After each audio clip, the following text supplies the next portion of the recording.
Look at this, what? Oh, yeah.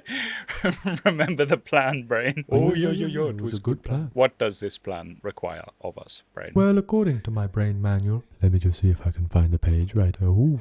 Yes. The plan requires Go on. effort. Ah! Effort, you say. Having Felix in here was a bad idea. New Year's resolutions for language learners. Do they work? Don't they work? Should you have them? Let's talk. Like all New Year's resolutions, not just language learning ones, 90% of their success depends on how they are set up. So let's talk about how to set them up properly. I've got 5 tips. Later in the video, I'm going to share some of mine and why I've set them up that way, if you care.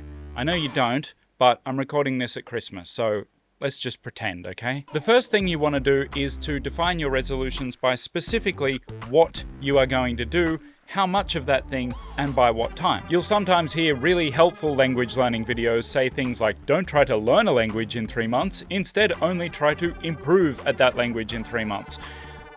What? Sorry, but to me those things are equally useless unless you say something like, to improve at the language in 3 months, I'm going to read 300 pages of this book whilst listening to the audiobook, and during that time, I'm also going to underline 300 words that I do not know. Should you look them up as well? I don't know, it's just an example, it doesn't matter. All I'm saying is define it by specifically what you are going to do. Improve at a language is not a thing that you can actually act on, because although you don't know how much that will improve your language in that time, you do know that you're actually doing that. You can track whether you're making enough progress that you're going to do it. If you are reading 3 to 4 pages a day, then you're on track. Which brings us to the second thing, which is to use tools that help you, or just cheat. You know that thing they sometimes show on the Olympics when they think someone's going to break a world record that shows where the world record is up to in comparison with the athlete competing now? Well, when I'm watching those races, I find that really helpful. I think most people do. And so one day, about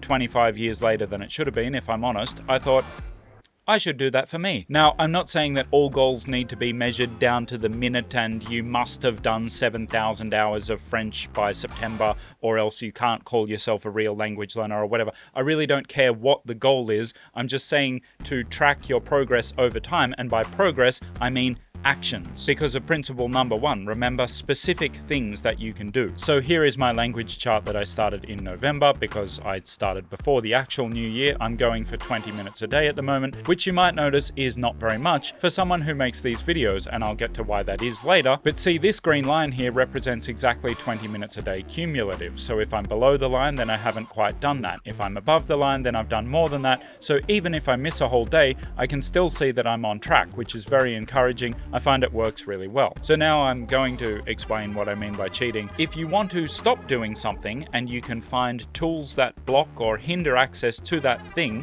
which in 2025, let's face it, you probably can, then use them. For example, I've just installed a Firefox extension called Web Page Time Tracker because one of my 2025 resolutions is to stop spending so much time in the YouTube Studio. That's what you can see on screen right now. The problem with YouTube Studio is that because I occasionally need to use it, it feels like work. It feels like I'm doing work. So I've never managed to effectively limit the time I spend on it. But more than 5 minutes a day max is completely unnecessary. So my resolution, which adheres to principle number 1, is to have a total amount of time that I'm going to spend on it in the first 90 days of the year, and I just have this really easy little button here that I can use to check where I'm up to. I'm going for 400 minutes total or less by March 31st, and I installed the extension on December 18th, so it will need to be less than 4 minutes a day. As a side note, measuring the total amount of time that you're currently spending on something that you don't want to be doing, but over a longer period, like a quarter or a year, is a great way to shock yourself out of doing that thing. Like, take what I just said about YouTube Studio as an example. 400 minutes in a quarter still works out to 27 hours over a year, and that's after imposing a very tight constraint. Before this, I was probably spending, and by spending I mean wasting, 500 hours a year. That's 11 full days. No, it's not. 11 times 24, 500. Yes, yeah, that works. No, 264 hours. That's 22 full days. Okay, so as I was saying before, I discovered that earlier Lamont had deemed that 11 times 24 was 500. 500 hours is something like 21 days. Full days, waking, sleeping, everything. Sorry, I need a moment with that. honestly, if you don't think that more than 2 months of working days is already important, then this video is not for you. But even if you still somehow don't grasp the gravity of that, we're going to come back to it in point 4. 21 entire days, 24-hour periods. Working days being 8 days, so it's 62 working days, more than 2 months, yeah. So it probably isn't YouTube Studio for you, but whatever the equivalent thing for you is, cutting off your access to it is better than trying to resist it. Okay, so moving to number 3, you may have noticed that I was just talking about total time for the quarter, and I do that because a year feels like a really long time. It feels like you've got plenty of time to correct your course if you get off to a bad start in January. But even if that were true, it's still a disadvantage to think like that. It's generally going to help you much more to think of things in as shorter terms as possible, and that's even when it comes to foreign language learning, which is obviously a long game. Honestly, depending on what the goal is and what else I've got going on at that time of the year, I sometimes even go down to a single month or 2 weeks, and when the goal is really big and complex, then I go even more granular. What I'm saying here is maybe going a little bit outside the sphere of New Year's resolutions, but I'm building on numbers 1 and 2. Work out what it is that you're going to do as an action. Number 2 was to measure it using tools and/or cheats to make sure that you're measuring it and doing that well. And number 3 is to do so in the smallest possible units. So let's say you're trying to listen to 6 audiobooks in Icelandic, then give yourself the first 2 months of the year to get through the first one, and ideally work out how many minutes per day of listening that will entail. As a quick side note or break, I like taking these steps so often and so many times overall that eventually you realize that something that you had as this kind of pie in the sky goal, like let's say you're unfit and overweight and you want to run 10 kilometers and it seems impossible. If you just take enough of these steps, one day you realize, oh, this is so very doable. This is why fitness goals, at least in my opinion, tend to be achieved a little bit more often than other kinds of goals, because they fit within all these principles very well. Like, they're very measurable. You can see your progress. But I just want you to consider that for language learning, if you're not setting the goal and then thinking, oh, this is totally doable, then you might be doing one of these steps wrong or missing one. Anyway, number 4, and we've sort of touched on this already, when you've got something that will take a lot of time, which language learning will, because time spent with the language is the most important thing, then you're going to have to work out where that time is coming from. Now, I know it sounds obvious, but many people, including my slightly younger self, would miss this. I think it's because when you think you have 16 hours a day, then something like spending an hour a day on German seems really easy. No one actually has the 16 hours a day that they think they have, which means to do 1 hour of German, something else is going to have to stop. Your willingness to do 1 hour a day of German is not nearly as strong as TikTok's willingness for you to just scroll TikTok all day. So there are things that have a lot more strength to command your time than other things. So if you want to spend your time, say, on German instead of scrolling TikTok,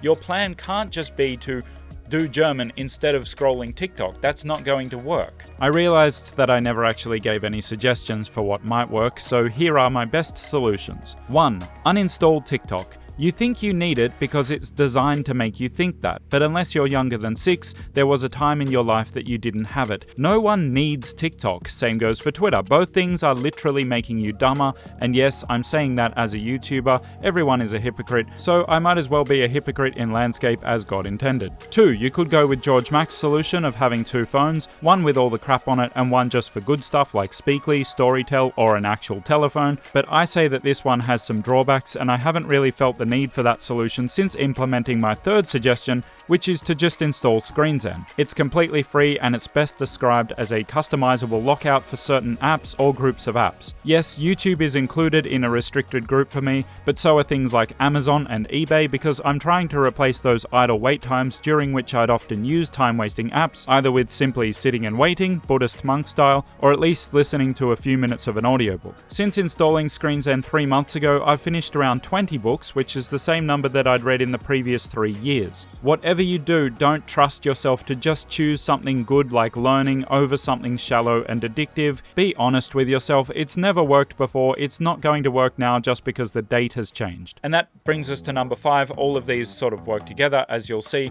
and that is to set up complementary resolutions. What I mean by complementary resolutions is ones that help each other to achieve each goal rather than ones that steal from each other's progress. Now, just to show you how all this works, I am going to share some of mine with you, but this isn't to brag, okay? I haven't actually done these things yet, so I make no claim to success with it, but I think I'm in with a pretty good shot. The first thing is that none of these things for 2025 are actually for 2025. They're all for the first quarter of 2025. 2020.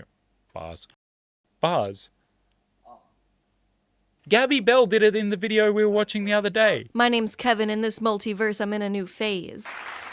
Bars. The second thing to note is that if you have thoughts on what my goals for my life should be, you can leave them in your head. I do not care what you think about my goals. As I've already discussed, I want to spend less time in YouTube Studio anyway, so it makes it very unlikely that I'll see your comments. I would suggest that you spend your time in other ways. I'd suggest you spend it on Surfshark VPN. You really don't spend time on a VPN. Correct, that was a trick. It actually runs in the background. I know, I've got it on right now. Good job. What are you looking at? Just like online dictionaries and stuff, nothing that would be at all interesting or embarrassing to reveal here. Haha, that was also a trick. It's no one's business what you're looking at, and nor should it be. That's why you need Surfshark. I will hide your browsing activity and IP address from anyone who might be looking, so that you can use the internet in peace. It's also a full security suite with a proper antivirus and real-time protection, an alternative ID generator, an alert for data breaches to your personal information, and more. And can I put it on my mobile too? Of course! Trick question. I've already put it on there, plus my wife and my son's devices, because I know you get unlimited devices under a single plan. Well, alright then, Mr. Steals Everyone's Lines. If you're so good at this, maybe you can tell people where to go to get Surfshark and all about the real good deal that's happening right now. Can you? Sure, that would be the one that's an insane $1.99 a month if you go to surfshark.com/Lamont. That's LAMONT. You'll get 4 months extra, and so that you can see how great it is, you can try it completely for free for 30 days. That's surfshark.com/Lamont. Okay, not gonna lie, that was actually pretty good. He'll also put the link in the description. Won't you?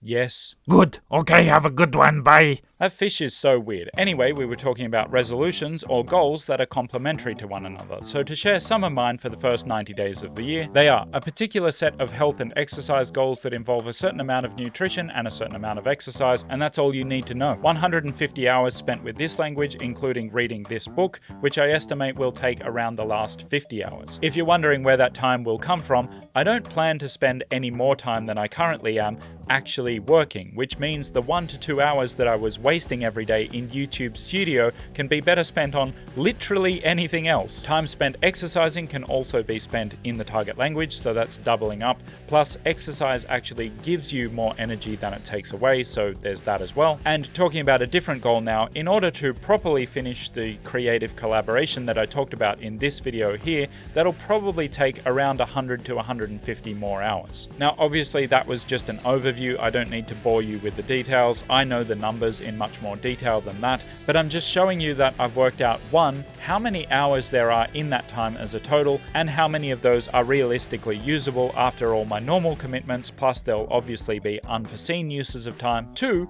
even within that conservative estimate of time, I've still been very conservative with the amount of time I give to things, because every year I learn that counterintuitively, the more likely it feels that you can actually achieve the goal, the bigger the goal you seem to set and be able to achieve seems to be.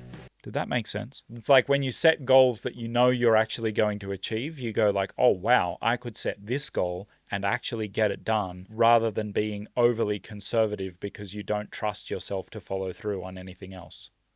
I think that's what it is. So I know that they're my goals and they're not going to excite you, but looking at these goals personally excites me. But you might find that you aim a little bit too high, and that's a good thing as long as you're prepared to give yourself a break. I'm not a big into hustle culture kind of guy. I think people should generally try to do their best and try to achieve the best version of themselves, because I think it contributes to global happiness. But if it's taking away from your happiness personally, then give yourself a break. But in any case, I hope you have a very happy new year and a very fruitful 2025.